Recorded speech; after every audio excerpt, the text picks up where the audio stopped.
Análisis univariado para variables cuantitativas. Los diagramas más frecuentes que utilizamos son el polígono de frecuencias, el diagrama de cajas y bigotes, el histograma y el diagrama de dispersión. Para analizar las variables cuantitativas, entonces tenemos que construir tablas de distribución de frecuencias para datos agrupados, calcular las medidas de tendencia central, las medidas de dispersión, las medidas de forma y las medidas de localización. Entonces tenemos a nuestro análisis univariado. Entonces tenemos variables de tipo cualitativo y variables de tipo cuantitativo. Para mis variables de tipo cualitativo, para poderlas analizar, debo construir tablas de distribución de frecuencia. Para las variables de tipo cuantitativo, entonces debo construir tablas de distribución de frecuencias. También debo medir y calcular las medidas de tendencia central, que son la media, la moda y la mediana. Las medidas de dispersión, que son el rango, la varianza, la desviación estándar y el coeficiente de variación. Y las medidas de localización y forma, que son la simetría, la kurtosis y los cuartiles. Entonces, para hacer las tablas de distribución de frecuencias para datos agrupados, debo tener en cuenta lo siguiente, que yo tengo una serie de datos, pero para poder construir esa serie de datos debo crear unos grupos. Cuando yo creo grupos, entonces lo que hago es bajar una escala de medida, ¿sí? Y entonces ya no tendré una variable discreta, sino tendré una variable ordinal. ¿Por qué? Porque creé grupos.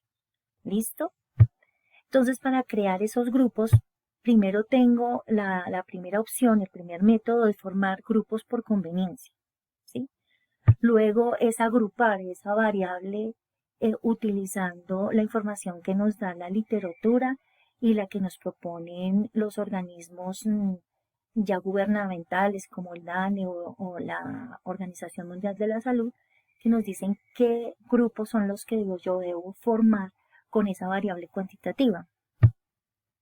Y también el otro método para formar esos grupos es estimando los puntos de corte. Entonces, por métodos por conveniencia. Entonces, para desarrollar esta actividad, entonces se recolectó la edad de 40 sujetos. Lo primero que se hace es toda esa información ordenarla de menor a mayor. Cuando yo ya tengo la información ordenada, entonces empiezo a construir las tablas de distribución de frecuencias para datos agrupados. Entonces digo yo, no, en el primer ejemplo yo quiero hacer solo 3 grupos, porque es lo que decido. Entonces, el primer grupo será de 18 a 25 años, el segundo grupo de 26 a 36 años y el mayor de 3 a 36 años. Cuando ya definí mis grupos, entonces empiezo a calcular las frecuencias absolutas para cada uno de los grupos. Entonces voy y miro que de 18 a 25 años cuántos sujetos están con esa edad. Entonces voy y miro.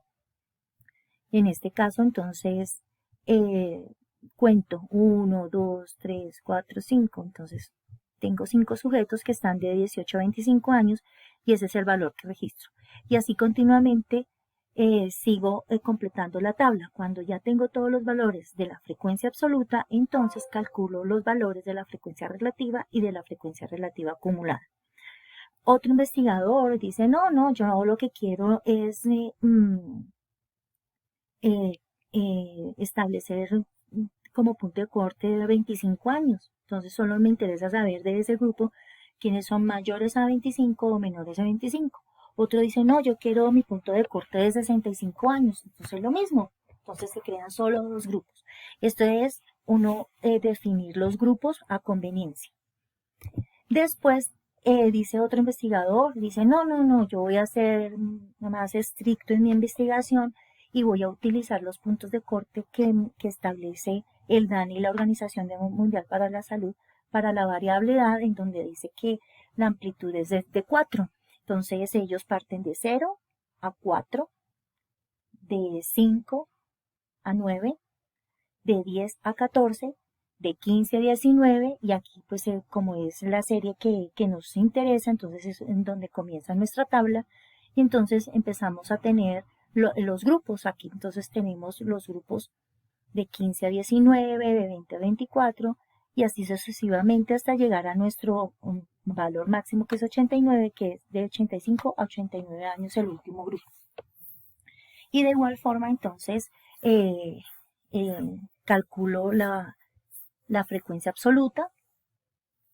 Por ejemplo, para de 55 a 59 años, entonces voy y miro de 55 a 59 años, entonces obtengo de que hay 1 y 2 valores, ¿sí ven? Entonces esos son los que registro. Y completo mi tabla después calculando la frecuencia relativa y la frecuencia absoluta. Perdón, la frecuencia relativa y la frecuencia acumulada. El siguiente método es estimar esos puntos de corte. Para ello, entonces, se ordenan los datos de menor a mayor, luego se determina el número de grupos con la fórmula de Sturger. La fórmula de Sturger es 1 más 3,322 por logaritmo en base 10 de n. ¿Quién es n? Es el tamaño de la muestra.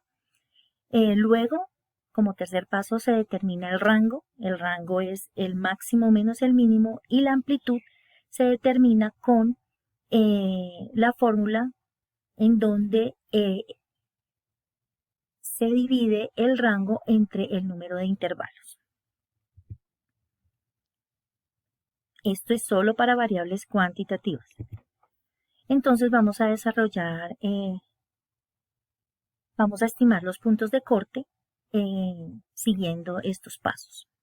Entonces primero se ordenan de menor a mayor, se calcula el número de grupos con la fórmula de Sturger. Entonces allá en nuestra calculadora colocamos 1 más 3,322 logaritmo en base 10 de 40, eso nos da 6,3, esto significa que se van a formar 6 grupos.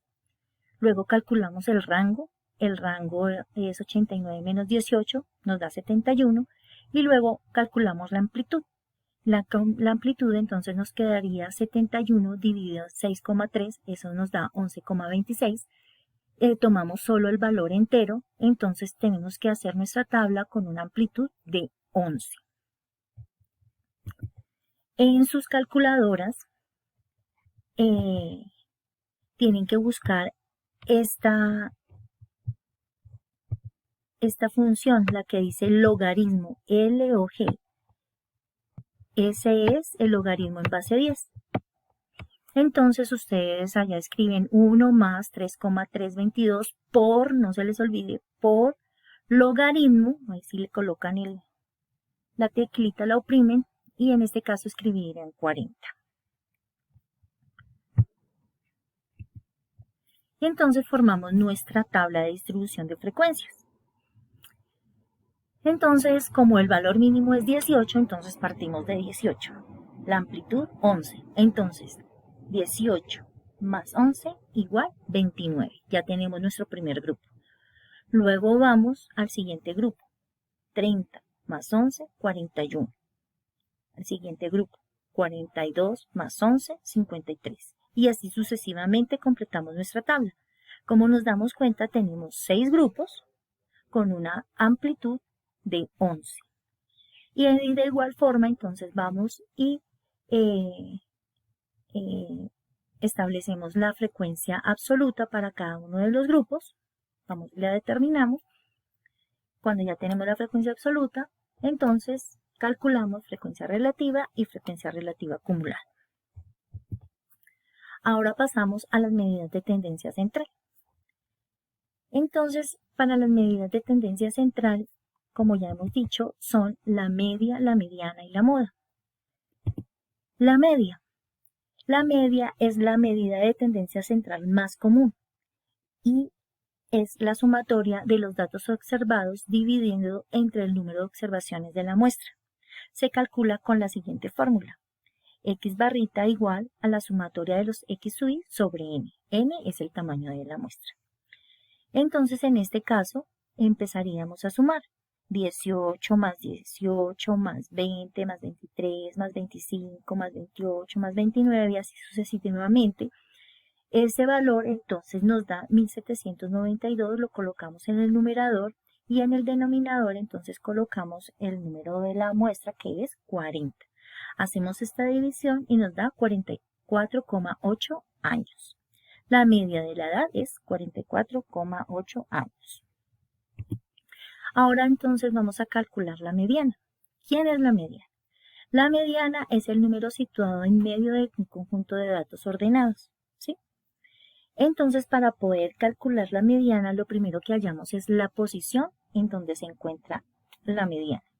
Para ello, entonces, lo primero que se hace es que la serie de datos se ordena de menor a mayor. Cuando yo ya tengo ordenado de menor a mayor, entonces los tengo que numerar, que es lo que se hace en la columna amarilla. Se enumeran de 1 en este caso hasta 40. Y entonces lo primero que hago es hallar la posición en donde se encuentra la mediana. Entonces, para nuestro ejemplo sería 40 más 1 dividido 2 está en la posición 20,5. Entonces voy allá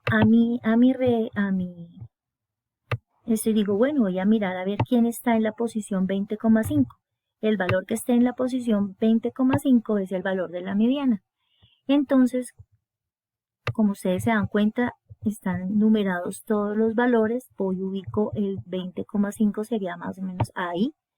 Y entonces esta es una rayita en ese valor, en el 20,5 sería el valor que está a la mitad entre estos dos números. Para entonces hallar ese valor, sumo 41 más 41 dividido 2. En este caso, pues sería 41. Por tal motivo, la mediana es 41. ¿Eso qué significa?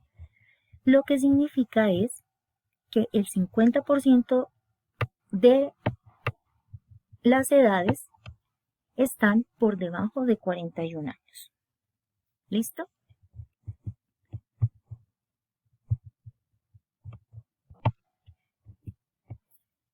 En el caso, para que quede un poco más claro en este momento, entonces,